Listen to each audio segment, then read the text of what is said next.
इस बुलेटिन की शुरुआत बड़ी खबर से करेंगे। ईरान की ओर से पाकिस्तान में की गई एयर स्ट्राइक के बाद पाकिस्तान बौखलाया हुआ है और पाकिस्तानी मीडिया ने ईरान में आतंकी ठिकानों पर हमले का दावा किया है। जो बड़ी खबर मिल रही है वो आपको बता दें, पाकिस्तान ने ईरान के ऊपर अब हमला किया है। यह अहम खबर इस वक्त की, कल ही पाकिस्तान ने ईरान को चेताया था कि अंजाम भुगतना होगा और अब पाकिस्तानी मीडिया यह बता रहा है कि ईरान के ऊपर बहुत बड़ा हमला पाकिस्तान की तरफ से किया है। यह हमला कब और कहां पर किया गया है, इसे लेकर अभी तक कोई भी जानकारी सामने नहीं आई है, लेकिन पाकिस्तानी मीडिया के मुताबिक ईरान में BLA आतंकवादी ठिकानों को निशाना बनाकर यह हमला किया गया है। यहाँ ये बात काबिल गौर है कि दहशतगर्दी के तमाम इकदामात नाकाबिल कबूल है और पाकिस्तान जवाबी इकदामात का हक महफूज रखता है। ये दोनों ममालिक के माबैन खैर सगारी पर जो मबनी बरादराना ताल्लुकात हैं उसको बाकायदा नुकसान पहुंचाने की मकरूब कोशिश। अब पाकिस्तान दावा करता रहा है कि ईरान के अंदर बलूचिस्तान लिबरेशन आर्मी और बलूचिस्तान लिबरेशन फोर्स जैसे बलूच अलगाववादी उग्रवादी समूह सक्रिय है, एक्टिव है।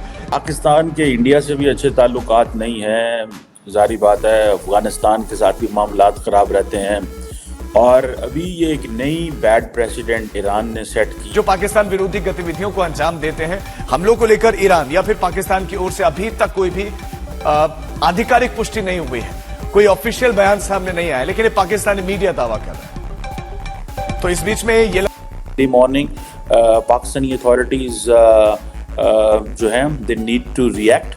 Pakistani authorities are thinking, Pakistani authorities are working और Pakistan will not let this happen, जिसे वो कहते हैं ना इन चीज़ों को।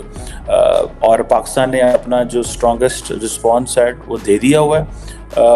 और लेकिन उसके पस मंज़र के बावजूद ये जो पिछले 24 घंटे हैं इसने तो बहुत बड़ा नुकसान पहुंचा दिया है पाकिस्तान ईरान के ताल्लुकात। ऑफिस ने इस स्ट्राइक को एक्नॉलेज नहीं किया, लेकिन जो रिलायबल सोर्सेज हैं उन्होंने कुछ पाकिस्तानी जर्नलिस्ट को इन स्ट्राइक्स के हवाले से आगाह किया है और ये ओपन सोर्स इंटेलिजेंस के जरिए भी और जो उस वक्त ऑन ग्राउंड लोग भी मौजूद हैं इस वक्त ईरान के सरावान वाले इलाके में, जो कि उनके सिस्तान वाली जगह के ऊपर है, तो वहां से हमारे पास ओपन सोर्स इंटेलिजेंस भी है कि ये स्ट्राइक्स हुए।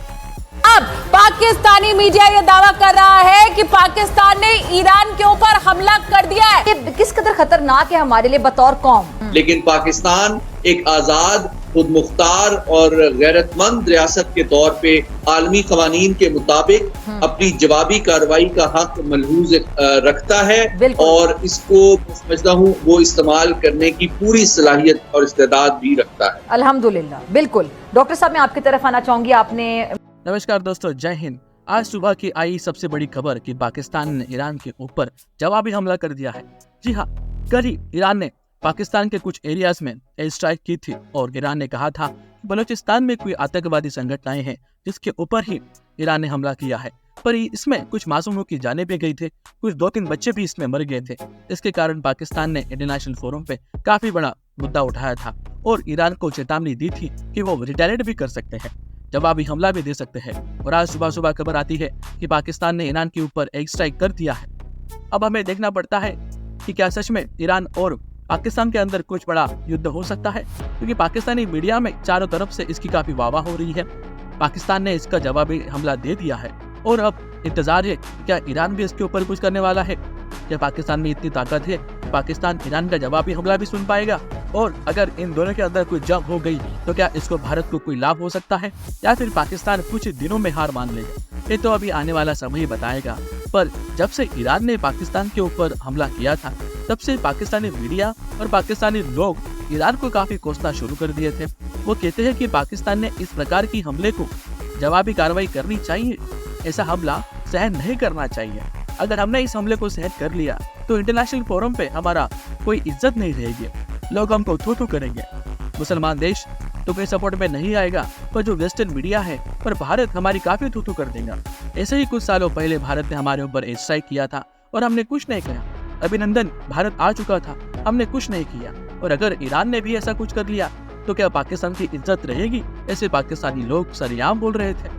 और इसके लिए ही मुझे लगता है कि पाकिस्तान ने अपनी एक डिग्निटी रखने के लिए ईरान के ऊपर एक जवाबी कार्रवाई की है। अगर पाकिस्तान ऐसा नहीं करता तो पाकिस्तान में सारी दुनिया में तू हो जाती है। अब तो देखना यह है कि भविष्य में क्या होगा।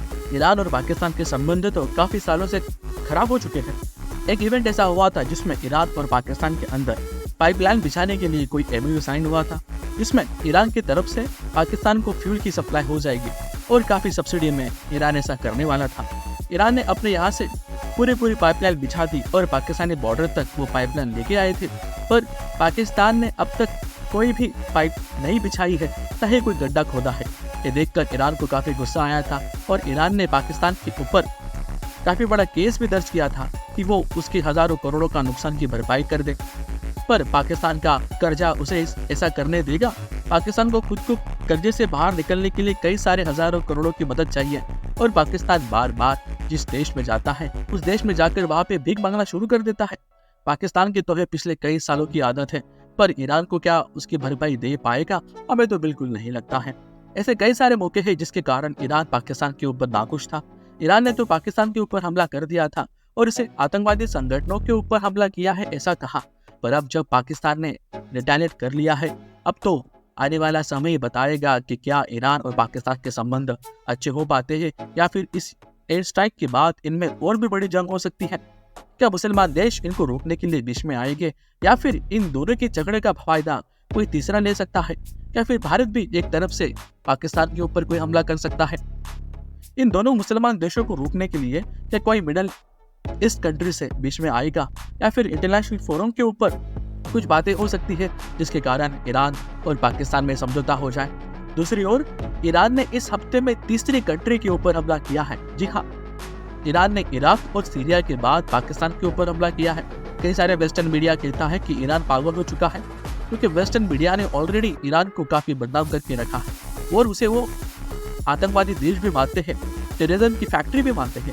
फाइनेंशियल एक्शन टास्क फोर्स के ग्रीन लिस्ट के बाद वो ब्लैक लिस्ट में भी जा पहुंचा है। ये सब किया कराया है यूके और यूएसए का। और अब जब ईरान ने एक ही हफ्ते में 3 देशों के ऊपर हमला कर दिया है, तो देखने वाली बात यह है कि ईरान के फॉरेन रिलेशन कैसे हो सकते हैं, क्या इससे ईरान को कितना नुकसान हो सकता है, ये तो देखने को पड़ेगा। और भारत ने जो अभी चाबहार पोर्ट के लिए ईरान के साथ अच्छे संबंध बनाए थे, रेड डील साइन की है, एमओयू साइन किए थे, क्या इसके ऊपर भी कोई आफत आ सकती है, ये तो हमें देखना पड़ेगा। पर ईरान ने फ्यूल के कारण हमें काफी मदद की है, हम ईरान के साथ खड़े हैं। बस ईरान ने अपने संबंध थोड़े अच्छे बना लिए तो अच्छा होगा और इससे हम भारतीयों को भी फायदा है। पाकिस्तान इस जंग में ज्यादा देर नहीं टिक पाएगा। पाकिस्तान के खुद के कई सारे प्रॉब्लम्स है और पाकिस्तान को जंग लड़ने के लिए इतना ज्यादा वॉर मटेरियल सप्लाई कौन देगा। और दूसरी ओर क्या पाकिस्तान के पास इतनी अच्छी फौज है कि जो ईरान को कम्पीट कर पाए, और क्या इतना पैसा है कि वो इस जंग को कंटिन्यू रख पाएगा। पर ये बात तो ठीक है, पाकिस्तान का जितना नुकसान इसमें होगा उतना ही फायदा हम भारतीयों का होगा। आइए देखते हैं इस वीडियो में। अगर आपको हमारा वीडियो पसंद आता है तो हमारे चैनल को सब्सक्राइब कीजिए। धन्यवाद। जय हिंद।